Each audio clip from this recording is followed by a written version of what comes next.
Well, if I'm going to try and capture something using this light, I'm going to have to hurry up, I think, because that looks quite an ominous bank of cloud.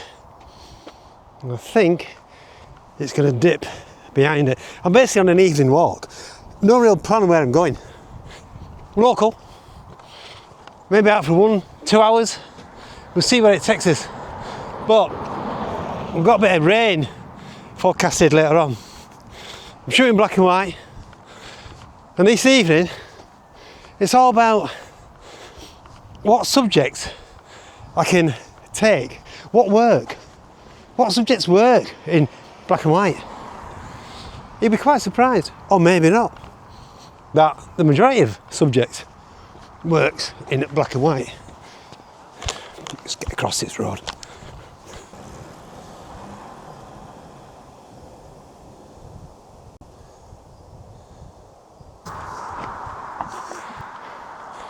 So a good subject which does work in black and white are old buildings where there's a bit of history, nostalgia, because black and white has a timeless theme to it. So bringing in that nostalgia, that thoughtfulness often works. This church, that's a good subject to shoot for the history, and as I say, nostalgia. However, I've tried this church before and I've struggled getting a decent composition, but that's the sort of thing that I'm talking about. And then again, I try to capture something which works on the subject, this church, but again, I still can't find anything. So I'm going to leave the nostalgic themes, i.e. the old buildings, where there's a bit of history, to a later vlog.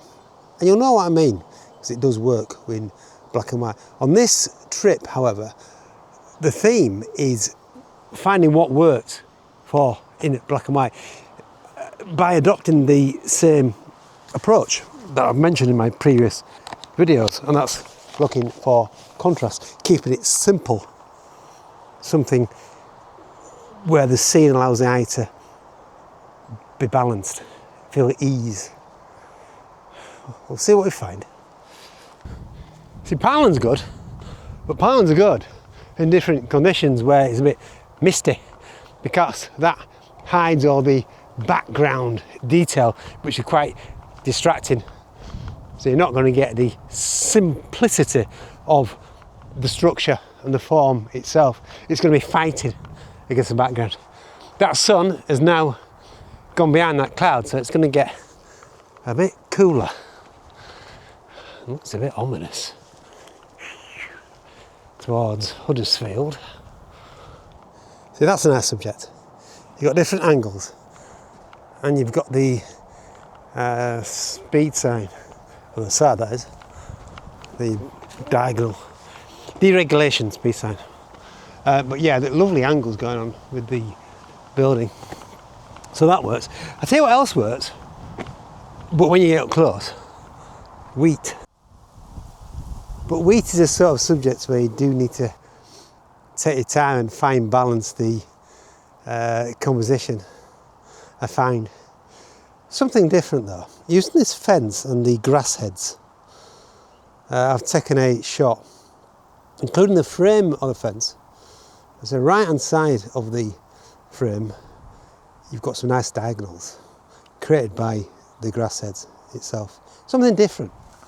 Something different. It's all about the same approach. Same approach, no matter what your subject, finding your contrast, finding your different shapes, geometrical shapes, contrast in your geometrical shapes.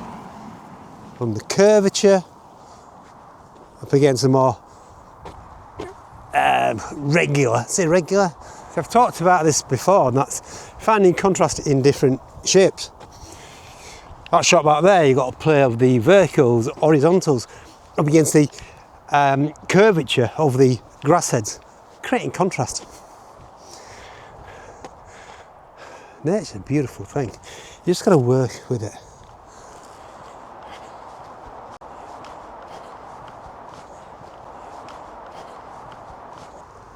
Now, they are good subjects. What am I talking about? Golf courses. Just see the pin. See, with golf courses, it's like a combination of formal planting of trees combined with the naturalness as well. You find trees are nicely spaced. The problem with this one is, well, can't quite access it. But if you find yourself a golf course, obviously look for public footpaths. Get on there with your camera and you'll be surprised what you can find. As I say, nicely spaced trees. Nicely spaced trees. Yeah. But not on this occasion. Right, I've just walked through a village called Clifton. To my left hand side, head down to Brighouse, towards Huddersfield end. But to my right, there's a road called, I think it's called, the Mad Road. Mad Mile? Yeah. Right, so that's down to Brighouse, but that's the Mad Mile. Leeds and Ellen Road, Clifton.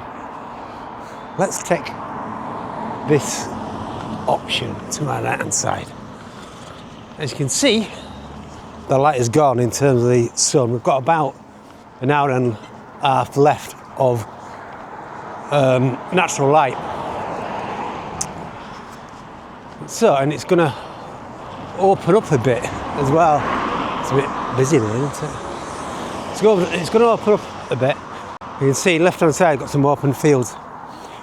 And the right hand side is that golf course which I mentioned earlier.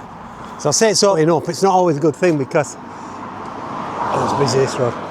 It's not always a good thing because you've got more elements to battle with, to exclude or include. The clouds looking ominous though. Ooh, better move there.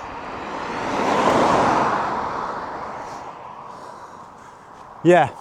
Now, it's also important to remember that, I've said this before, don't always go out on photography sessions with the intentions that you're going to land or bag a wonderful portfolio image.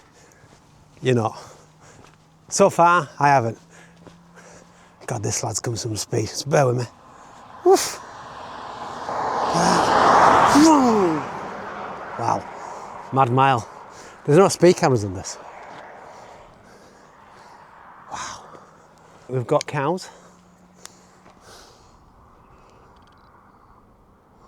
Too much background, too much to fight with. All I'm doing really, I'm shooting in JPEG, but the camera is set on aperture priority, and I just adjust the exposure composition purely on what I see in the back of the camera. I don't look at Instagram or anything like that. And I save a raw file just for backup.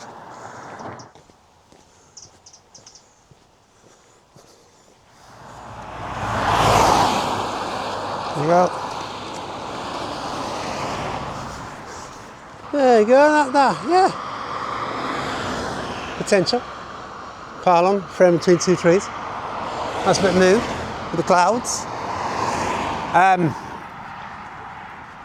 Things are quite sparingly face on angle.